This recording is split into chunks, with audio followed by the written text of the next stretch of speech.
I'm Lucia Knight, and this is the Joy at Work podcast. Here's our listener question this week. I've been feeling unusually flat at work lately. Not burned out or overstressed, just disconnected and flatlining. This detachment is new and a bit concerning. With 15 more working years ahead, supporting kids through uni and adding to the retirement fund, the thought of continuing like this feels pretty bleak. Any advice? Based on my work over the last 9 years, to feel good at work, it needs to be enjoyable and satisfying at least 50% of the time. That doesn't mean it has to be sunshine and applause every day. Of course, we can all do hard things. But if the next 15 years look like a long, grey slog, that's a tough sell to ourselves, to our co-workers, and to our families. I liken it to a slow, steady drip of dissatisfaction. Drip, drip.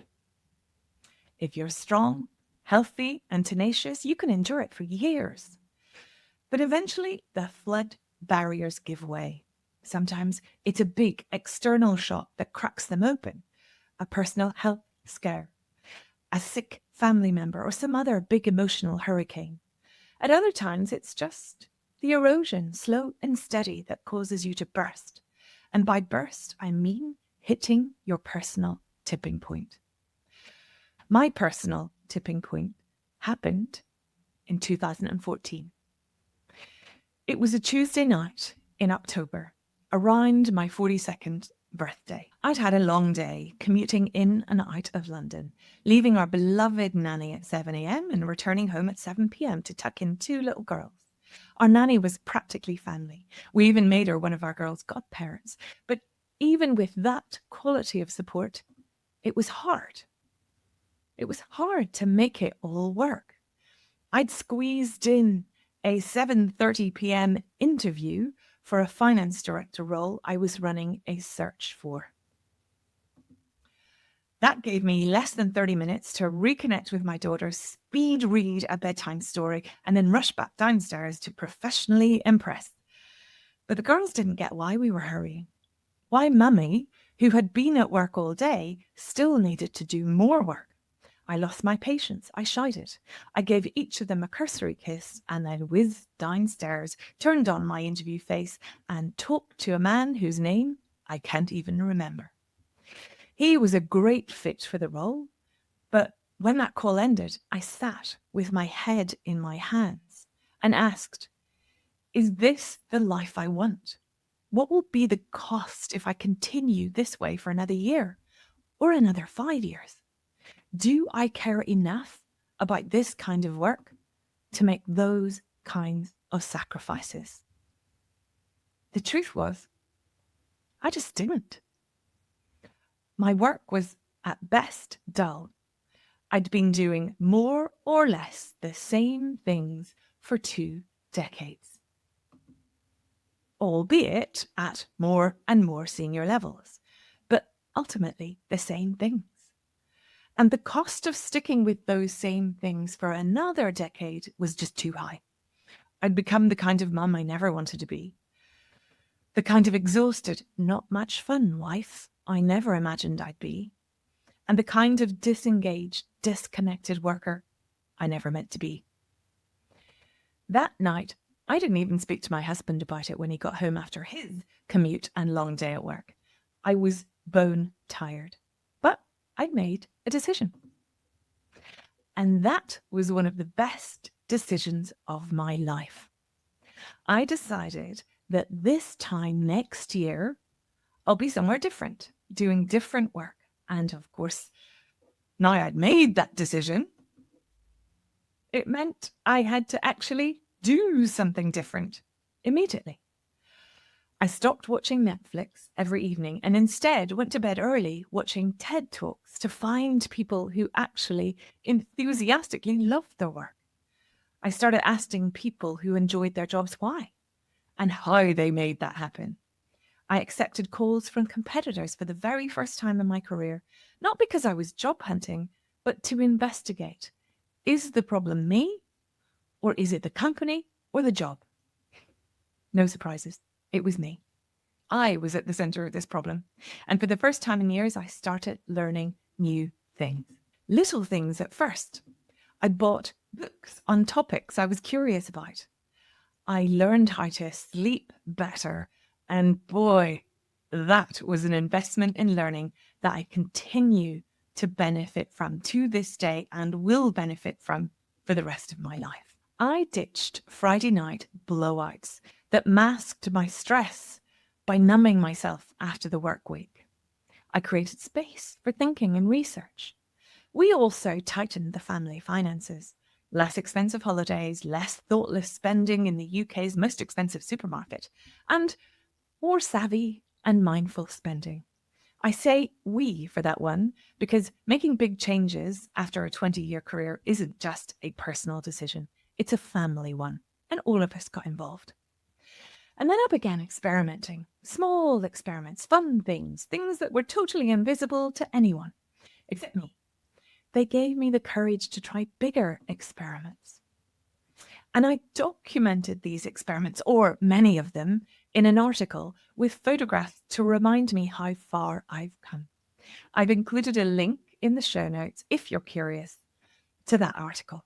I called it How I Gave My Midlife the Kiss of Life. To our listener who asked this week's question, my sense is you haven't hit your tipping point just yet, but the fact that you're asking the question means that you're heading towards it. So here's what I'd suggest, a little 6-point plan. Number 1, remember today. Write down today's date and the date exactly 12 months from today. It's important that you keep this somewhere prominent, front of your diary, wallpaper on your phone, a sticky note on the fridge. This is your personal commitment. You're giving yourself a year to figure out what's next. Number 2, start a research project with people. Talk to anyone who enjoys their work from any field. Ask, how did that happen? When did that happen? What's the very best day of your week or month? And why? Ask how they minimize the bad or the flat or the blah days. 3, spot your clues. What topics do you love learning about? What are you reading about when you fall down those rabbit holes?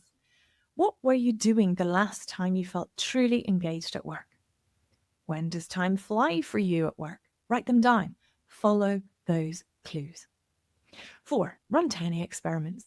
Try new things at work, outside work, anywhere, just to see what lights you up. This is not about giant leaps. It's about teeny, tiny pieces of data gathering for your future self. If you want ideas on experiments, there are 24 tiny episodes in season 2 of the Joy at Work podcast, each with one recommendation for a 10-minute experiment. Do one of those a day, and that's nearly a month's worth of experiments. Number 5, give your year a name. I love the word quest. You're now officially on a quest for energy, for meaning, for joy, for fun, for spark, glimmers of hope.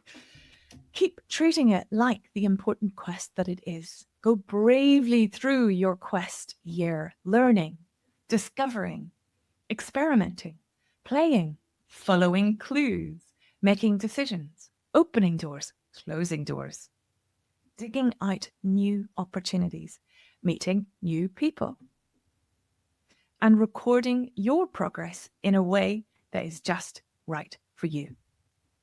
Once you set out on this quest, you are no longer stuck. Sure, you don't know your direction yet and you haven't got all the answers, and that might be uncomfortable and unfamiliar, but you're no longer stuck. You're on the move. You have begun your quest. Finally, number 6, get help when you get stuck. What I know for sure is that if I was at the start of my quest again, I'd have asked for help way before I did. I was busy pushing square wheels up hills inside my head and wasting precious time.